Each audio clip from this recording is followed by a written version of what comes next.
Hey everyone, welcome back to Podcana. Today's video is a huge Errata update that Ravensburger has just announced. This will be effective from the launch of Set 5, also known as Shimmering Skies, on August 9th. This heavily impacts the meta going forward, in my opinion. Why do I say that? Because if I scroll down, you guys will see the squirrel has been changed. The squirrel has been nerfed, folks. Bookie now reads he is a 3-cost inkable card. Still the same stats, 1-1, quest for 1.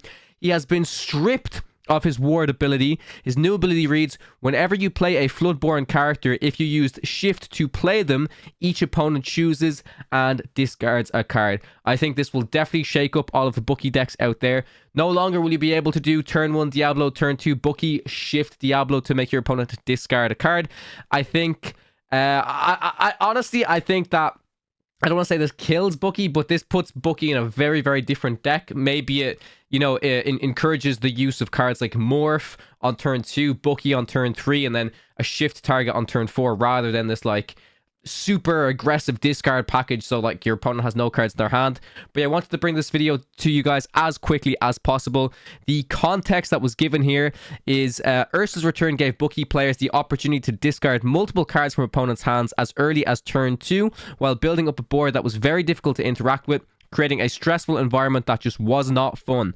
Ward also made Bookie close to untouchable, taking away player agency to deal with a powerful and cheap threat. For these reasons, we're increasing Bookie's cost to 3 and removing Ward from him. Additionally, we feel that requiring Shift better represents the Floodborn experience, as many decks utilizing Bookie have mostly ignored using the Shift mechanic outside of one sinister bird, also known as Diablo. They also go on to say, please keep in mind for challenge events, Shimmering Skies will be legal on August 30th, but the Errata will go into effect immediately. So the challenge event in Toronto on the weekend prior will have the Errata in effect, even though Shimmering Skies is not legal for the event. We apologize for missing the mark on this card and hope you understand we're taking steps to preserve a fun experience. So, I'm not gonna lie, I think this is great news for me. I will be attending Toronto, believe it or not. I'll be flying over from Europe over to Canada for the Toronto Disney Lorcana challenge.